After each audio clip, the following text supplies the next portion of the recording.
Since this aims to be an educational video also to the younger, future automotive enthusiasts, then I figured we will go over the actual journey of a car, or any cargo, like your car parts or your phone case, for example, from an overseas sellers to, well, essentially you, the buyer.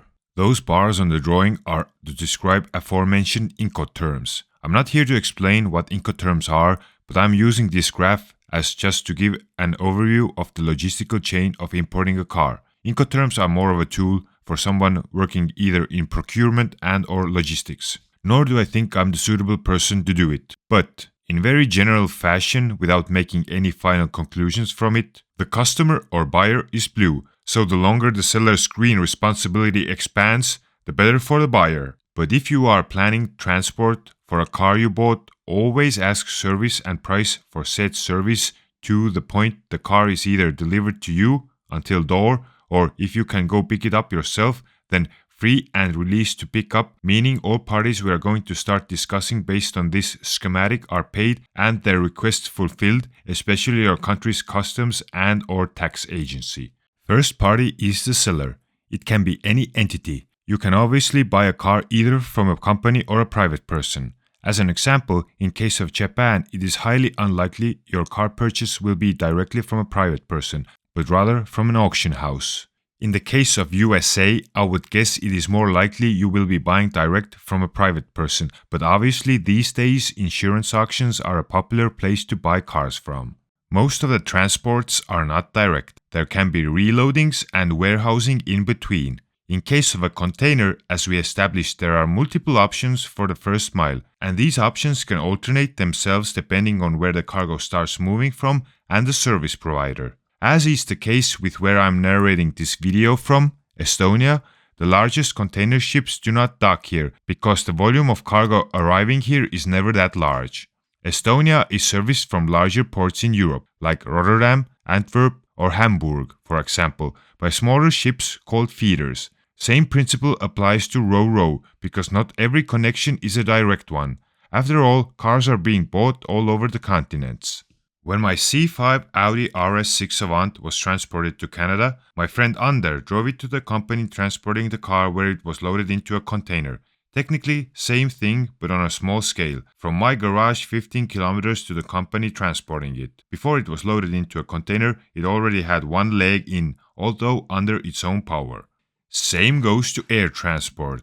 There, you will drop the car at the company providing the service for you, where it will be loaded onto a container. Yes, even though it does not look like one, it is still considered a container. Similar containers are also used on container ships for oversized cargo, and these are called flat rack containers. When going into an airplane, the car will be loaded onto a flat rack container. If you are looking for an extra narrative example with video footage for air transport, I know that everyone's favorite car spotter Shmee150 has flown his cars from US back to UK, and also everyone's favorite Nordschleife Saab 7-lapping uncle Mr. JWW has dabbled in car air transport. Both have made videos where they cover the nature of the car air transport and how it's arranged for them. As an expansion to the idea of covering the first mile under its own power, nothing would stop you from buying a car from Florida and driving it to New York, New Jersey as a trip, and then having it shipped back to where you want to have the car ultimately.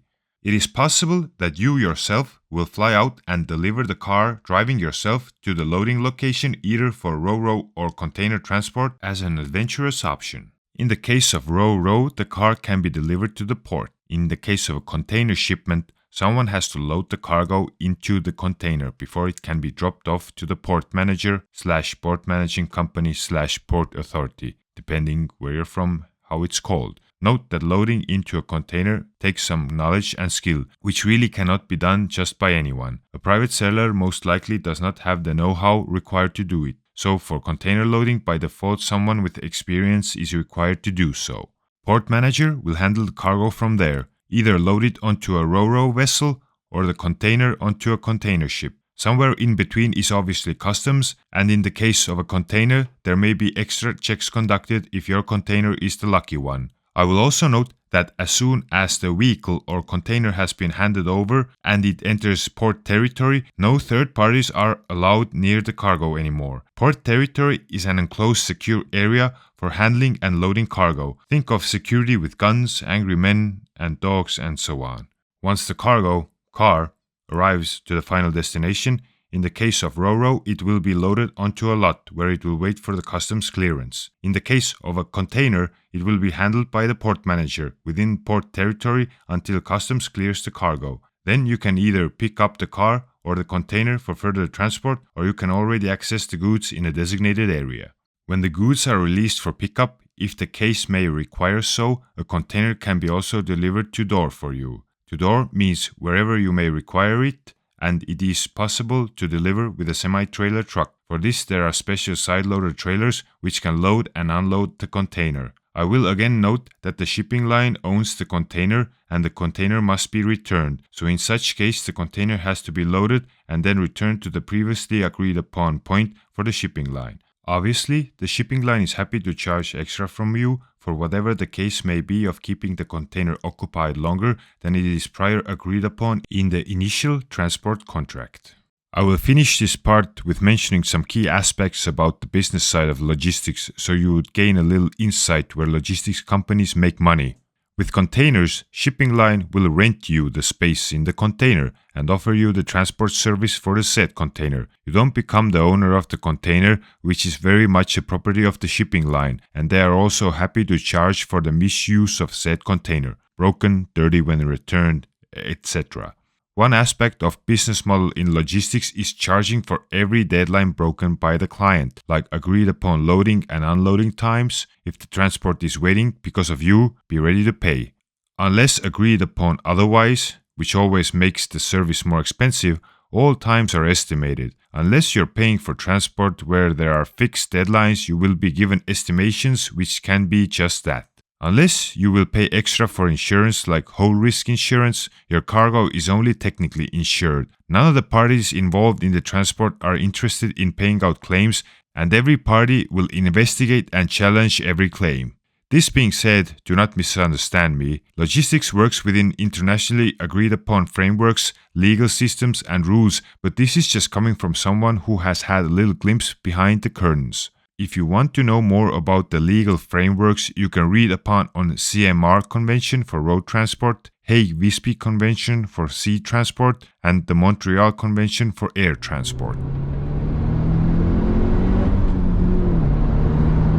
See on igal juhul parem kui välja kalduda, kindlalt lühem maa.